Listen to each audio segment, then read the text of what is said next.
ನೋಡಿ ವೀಕ್ಷಕರೇ ಯಾವ ಥರ ಬಂದಿದೆ ಈಗ ಎಣ್ಗಾಯಿ, ಬದನೆಕಾಯಿ ಎಣ್ಗಾಯಿ ತುಂಬ ಚೆನ್ನಾಗಿ ಬಂದಿದೆ ನೋಡಿ. ಇಷ್ಟಾರೆ ಲೈಕ್ ಮಾಡಿ, ಶೇರ್ ಮಾಡಿ, ಸಬ್ಸ್ಕ್ರೈಬ್ ಮಾಡ್ಕೊಳ್ಳಿ ನಮ್ಮ ಚಾನಲ್ಗೆ ವೀಕ್ಷಕರೇ.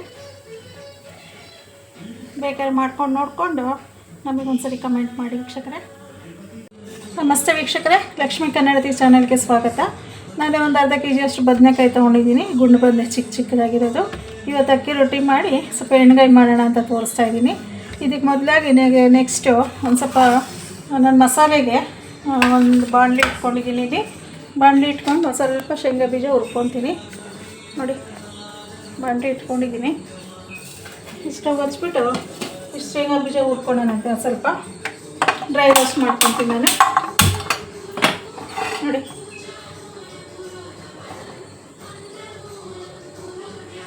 ವೀಕ್ಷಕರೇ, ಇದೊಂದು ಸ್ವಲ್ಪ ಬಾಣಲಿ ಕಾದಿದೆ. ಈಗ ಒಂದೆರಡು ಸ್ಪೂನ್ ಅಷ್ಟಿದೆ. ನಾನು ಶೇಂಗಾ ಬೀಜ ಹಾಕ್ಕೊತೀನಿ. ಇದು ಸ್ವಲ್ಪ ಡ್ರೈ ರೋಸ್ಟ್ ಮಾಡ್ಕೊಳ್ಳೋಣ. ಸ್ವಲ್ಪ ಒಂಚೂರು ಸಿಪ್ಪೆ ಬಿಡೋಂಗೆ ಸ್ವಲ್ಪ ಹುರ್ಕೊಂಡ್ರೆ ಅದು ಘಮ ಚೆನ್ನಾಗಿರುತ್ತೆ ಕಡಲೆ ಬೀಜದ್ದು.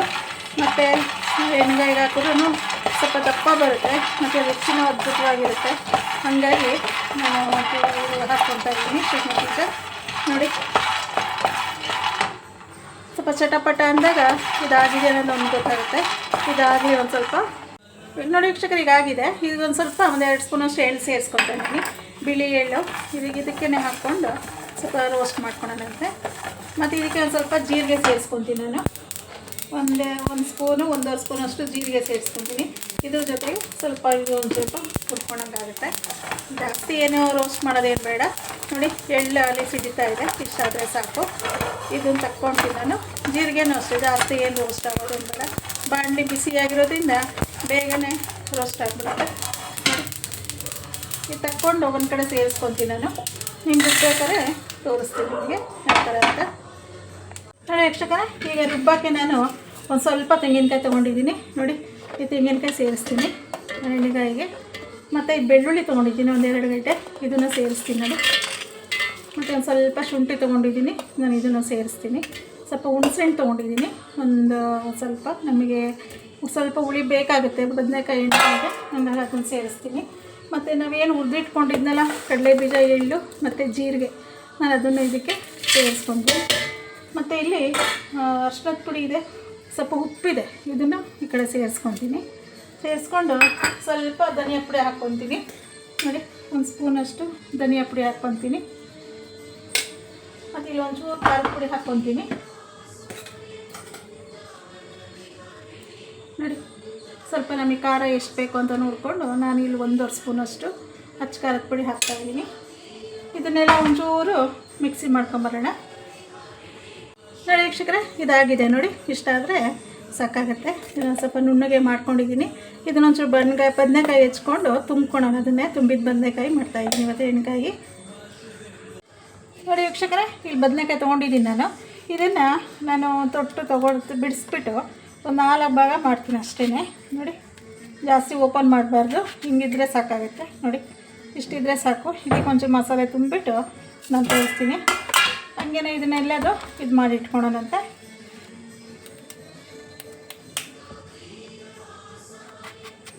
ನೋಡಿ. ಇಷ್ಟ ಆದರೆ ಸಾಕು. ಹಾಗೆ ಮಾಡಿಬಿಟ್ಟು ಇದು ಮಸಾಲೆ ತುಂಬೋದನ್ನು ತೋರಿಸ್ತೀನಿ ನಿಮಗೆ ನೋಡಿ ವೀಕ್ಷಕರೇ. ಈ ಬದನೆಕಾಯಿ ತೊಗೊಂಡಿದ್ದೀನಿ, ಇದಕ್ಕೆ ನಾನಿವಾಗ ಇದನ್ನು ಮಸಾಲೆ ತುಂಬ್ಕೊತೀನಿ ನಾನು ನೋಡಿ. ಈ ಕೈನಲ್ಲೇ ತೊಗೊಂಡು ಈ ಥರ ಒಂಚೂರೆಲ್ಲ ಇದು ಫಿಲ್ ಮಾಡ್ಕೊಳ್ಳೋಣಂತೆ. ಜಾಸ್ತಿ ಇದು ಓಪನ್ ಮಾಡೋದು ಬೇಡ.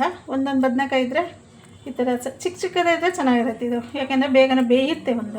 ದೊಡ್ಡದಾದರೆ ಸ್ವಲ್ಪ ಬೇಯೋದು ಲೇಟ್ ಆಗುತ್ತೆ. ಹಾಗಾಗಿ ನಾನು ಚಿಕ್ಕದೇ ತೊಗೊಂಡಿದ್ದೀನಿ ನೋಡಿ. ಈ ಥರ ಎಲ್ಲ ಹಾಕ್ಬಿಟ್ಟು ಇದನ್ನೆಲ್ಲ ಫಿಲ್ ಮಾಡ್ಕೊಳ್ಳೋಣಂತೆ ನೋಡಿ ವೀಕ್ಷಕರೇ. ಈ ಥರ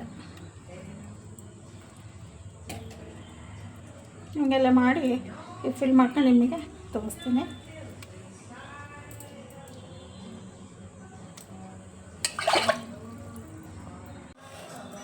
ನೋಡಿ ವೀಕ್ಷಕರೇ. ಇದೆಲ್ಲ ತುಂಬಿಟ್ಕೊಂಡಿದ್ದೀನಿ ಬದನೆಕಾಯಿನ ನೋಡಿ. ಈ ಥರ ಎಲ್ಲ ಫಿಲ್ ಮಾಡಿ ತುಂಬಿಟ್ಕೊಂಡಿದ್ದೀನಿ. ಒಂಚೂರು ಇಲ್ಲಿ ಮಸಾಲೆ ಉಳ್ಕೊಂಡಿದೆ, ಅದನ್ನು ನಾನು ಬೇಯಿಸುವಾಗ ಅದನ್ನು ಸೇರಿಸ್ತೀನಿ ನೋಡಿ. ಈಗ ಒಂದು ಬಾಣಲೆ ಇಟ್ಕೊಂಡಿದ್ದೀನಿ, ಒಂದು ಪಾನ. ಬಾಣಲೆ ಇಟ್ಕೊಂಡು ನೋಡಿ ಇದಕ್ಕೆ ಎಣ್ಣೆ ಸೇರಿಸ್ಬಿಟ್ಟು ಇದಕ್ಕೆ ಒಗ್ಗರಣೆ ಮಾಡ್ಕೊತೀನಿ. ಸ್ವಲ್ಪ ಎಣ್ಣೆ ಸ್ವಲ್ಪ ಜಾಸ್ತಿನೇ ಬೇಕಾಗುತ್ತೆ, ಏಕೆಂದರೆ ಎಣ್ಣೆಗಾಯಿ ಅಲ್ವಾ, ಹೇಳೋಕ್ಕೇ ಎಣ್ಣೆಗಾಯಿ ಅನಿಸುತ್ತೆ. ನೋಡಿ ಇಷ್ಟಾದರೆ ಸಾಕಾಗುತ್ತೆ. ಇದಕ್ಕೆ ಒಂಚೂರು ಸಾಸಿವೆ ಸೇರಿಸ್ತೀನಿ.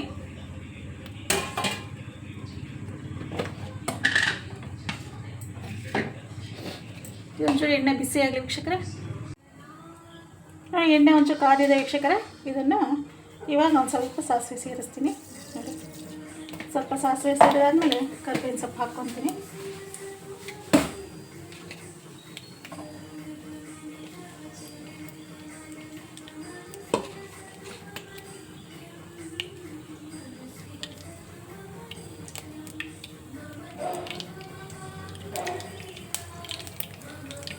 ಮಸಾಲೆ ಸಿಡಿತಾ ಇದೆ. ಈ ಟೈಮಲ್ಲಿ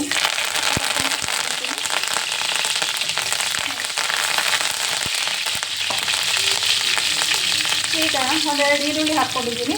ಉದ್ದ ಹೆಚ್ಕೊಂಡು ಒಂದೆರಡು ಟೇಸ್ಟಿಗೆ ಹಸಿಮೆಣಸಿನ್ಕಾಯಿ ತೊಗೊಂಡಿದ್ದೀನಿ.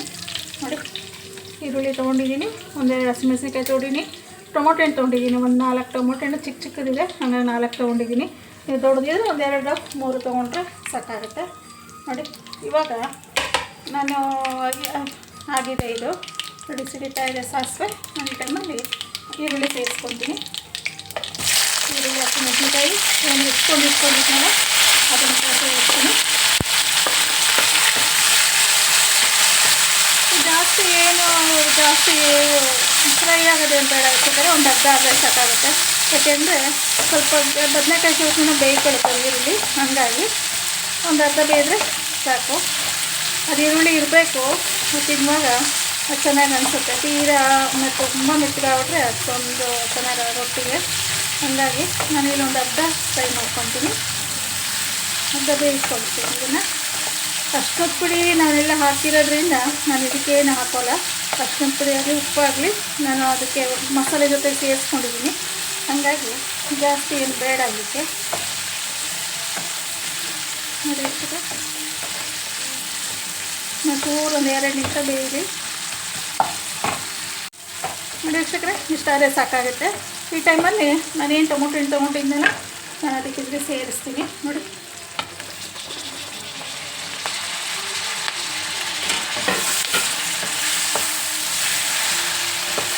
ಈ ಟೊಮೊಟೊ ಹಣ್ಣು ಹಾಕಬೇಕಾಗುತ್ತೆ, ಸ್ವಲ್ಪ ಹುಣಸೆ ಹಣ್ಣು ಹಾಕಬೇಕಾಗುತ್ತೆ. ಅದು ಆವಾಗಲೇ ಇದ್ರದ್ದು ಒಂದು ಸ್ವಲ್ಪ ರುಚಿ ಬರೋದು. ಬರೀ ಹುಣಸೆ ಹಣ್ಣು ಹಾಕಿದ್ರು ಅಷ್ಟೊಂದು ಚೆನ್ನಾಗಿ ಅನಿಸಲ್ಲ, ಹಾಗಾಗಿ ಈ ರುಚಿಗೆ ನಾವು ಟೊಮೊಟೊ ಹಣ್ಣು ಇದು ಹಾಕಲೇಬೇಕಾಗುತ್ತೆ. ನೋಡಿ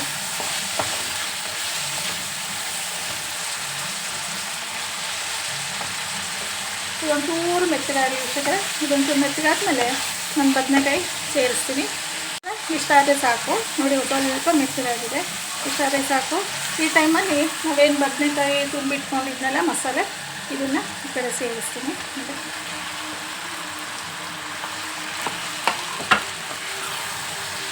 ಸ್ವಲ್ಪ ಎಣ್ಣೆಲೆ ಒಂಚೂರು ಒಂದು 2 ನಿಮಿಷ ಬೇಕು ವೀಕ್ಷಕರೇ. ಸ್ವಲ್ಪ ಉರಿ ಕಡಿಮೆ ಮಾಡಿ ಇಟ್ಬಿಡ್ತೀನಿ. ಅಲ್ಲಿ ಎಣ್ಣೆ ಫ್ರೈ ಆದಂಗೂ ಆಗುತ್ತೆ, ಸ್ವಲ್ಪ ಮಸಾಲೆನೂ ಇಟ್ಕೊಳ್ಳುತ್ತೆ, ಹಾಗಾಗಿ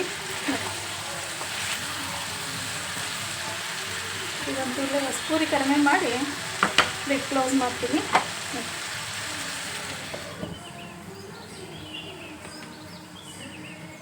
ನೋಡಿ ವೀಕ್ಷಕರೇ ಇದೊಂಚೂರು ಲಿಡ್ ಓಪನ್ ಮಾಡಿ ಇದೊಂಚೂರು ಎಲ್ಲ ಒಂಚೂರು ತಿರುಗಿಸೋಣಂತೆ. ನೋಡಿ ನೋಡಿ ಬೆಂದಿದೆ, ದಪ್ಪ ಬೆಂದಿದೆ ಇದು. ನೋಡಿ ಸ್ವಲ್ಪ ನೀರು ಬಿಟ್ಕೊಂಡಿದೆ, ಇದು ಈ ಬದನೆಕಾಯಿದು ನೀರು ಬಿಟ್ಕೊಂಡಿದೆ. ಈ ಟೈಮಲ್ಲಿ ಸ್ವಲ್ಪ ನಾನು ಜಾರಲ್ಲಿರೋವಂಥ ಮಸಾಲೆನ ಇದಕ್ಕೆ ಸೇರಿಸ್ತೀನಿ. ಜೊತೆಗೆ ಅದು ಬೆಂದ್ಕೊಳ್ಳುತ್ತೆ.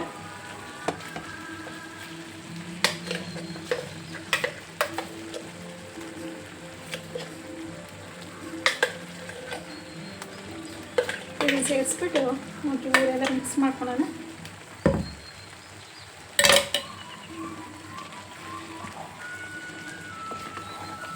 ವೀಕ್ಷಕರೇ ಇದೊಂದು ಸ್ವಲ್ಪ ಮಿಕ್ಸ್ ಮಾಡಿ ಈ ಜಾರಲ್ಲಿರೋ ನೀರನ್ನು ಇದಕ್ಕೆ ಸೇರಿಸ್ತೀನಿ. ನಾನು ಜಾರಿಗೆ ಹಾಕ್ಬಿಟ್ಟು ನೀರನ್ನು ಇದಕ್ಕೆ ಸೇರಿಸ್ಕೊಂಡು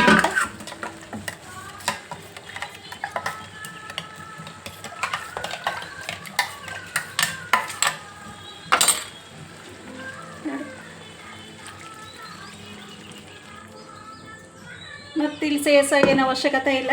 ಈಗ ಒಂದು ಸ್ವಲ್ಪ ರುಚಿಗೆ ಬೆಲ್ಲ ಸೇರಿಸ್ಬೇಕಾಗುತ್ತೆ.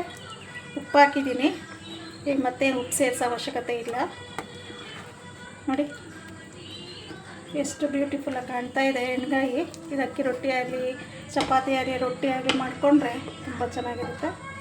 ಜೋಳದ ರೊಟ್ಟಿ, ಅಕ್ಕಿ ರೊಟ್ಟಿ, ಜೋಳಿ ರೊಟ್ಟಿ, ಅಕ್ಕಿ ರೊಟ್ಟಿಗಂತೂ ಹೇಳಿ ಮಾಡಿಸ್ದಂಗಿರುತ್ತೆ. ನೋಡಿ ಇದಕ್ಕೊಂದು ಸ್ವಲ್ಪ ಬೆಲ್ಲ ಸೇರಿಸ್ತೀನಿ ವೀಕ್ಷಕರೇ ನಾನು.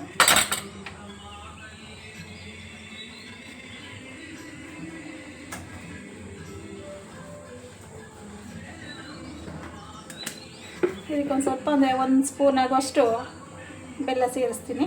ನಮ್ಮ ಆಪ್ಷನಲ್ಲಿ ಬೆಲ್ಲ, ಬಟ್ ಬೆಲ್ಲ ಹಾಕಿದಾಗ ಟೇಸ್ಟು ಜಾಸ್ತಿ ಆಗುತ್ತೆ. ಬೆಲ್ಲ ಹಾಕದೇ ಇದ್ದರೆ ಪರವಾಗಿಲ್ಲ, ನಡೆಯುತ್ತೆ. ಬೆಲ್ಲ ಹಾಕಿದಾಗ ಏನಾಗುತ್ತೆ, ಅದು ರುಚಿ ಇನ್ನೂ ಜಾಸ್ತಿ ಕೊಡುತ್ತೆ. ಹಾಗಾಗಿ ಸ್ವಲ್ಪ ನಾನು ಜೋನಿ ಬೆಲ್ಲ ಇತ್ತು ನಮ್ಮ ಮನೇಲಿ, ಅದನ್ನೇ ಸೇರಿಸ್ತಾ ಇದ್ದೀನಿ. ನೋಡಿ ಈಗ ಒಂದು ಸ್ವಲ್ಪ ಸಿಮ್ಮಲ್ಲೇ ಅದನ್ನು ಕುದಿಸ್ಕೊಳೋಣ. ಸಿಮ್ಮಲ್ಲಿ ಇಟ್ಬಿಟ್ಟು ಬದನೆಕಾಯಿ ಜಾಸ್ತಿ ಉರಿ ಮಾಡಿಕೊಂಡ್ರೆ ಈ ಬದನೆಕಾಯಿ ಬೇಯೋದಿಲ್ಲ, ಒಳಗಡೆ ಎಲ್ಲ ಹಿಂಗೆ ಇರುತ್ತೆ. ಹಾಗಾಗಿ ಸಿಮ್ನಲ್ಲೇ ನಾವು ಬೇಯಿಸ್ಕೊಳೋಣ ಇದನ್ನು. ನೋಡಿ ಬೆಂದಾದಮೇಲೆ ತೋರಿಸ್ತೀನಿ ವೀಕ್ಷಕರೇ ಯಾವ ಥರ ಬಂತು ಬದನೆಕಾಯಿ ಅಂತ. ನೋಡಿ ವೀಕ್ಷಕರೇ ಈಗ ಎಷ್ಟು ಚೆನ್ನಾಗಿ ಬಂದಿದೆ ಬದನೆಕಾಯಿ ಎಣ್ಗಾಯಿ. ನೋಡಿ ತುಂಬ ಚೆನ್ನಾಗಿ ಬಂದಿದೆ ಇವತ್ತು. ನೋಡಿ ಒಂಚೂರು ಬಡಿಸ್ಕೊಂಡು ರೊಟ್ಟಿ ಮಾಡಿದ್ದೀನಿ, ಅಕ್ಕಿ ರೊಟ್ಟಿನ ಇಲ್ಲಿ ಬೇಯ್ತಾ ಇದೆ. ನೋಡಿ ಅಕ್ಕಿ ರೊಟ್ಟಿನ ಬೇಯ್ತಾ ಇದೆ. ನೋಡಿ ಇವಾಗ ಇದನ್ನು ಬಡಿಸ್ಕೊಂಡು ನಿಮಗೆ ಇದು ತೋರಿಸ್ತೀನಿ ವೀಕ್ಷಕರೇ ಯಾವ ಥರ ಬಂದು. ನೋಡಿ ತುಂಬ ಚೆನ್ನಾಗಿ ಬಂದಿದೆ ಇವತ್ತು. ನೋಡಿ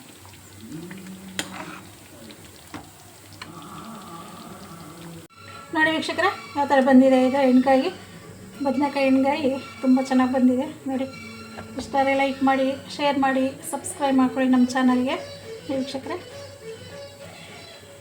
ಬೇಕಾದ್ರೆ ಮಾಡ್ಕೊಂಡು ನೋಡಿಕೊಂಡು ನಮಗೊಂದ್ಸರಿ ಕಮೆಂಟ್ ಮಾಡಿ ವೀಕ್ಷಕರೇ.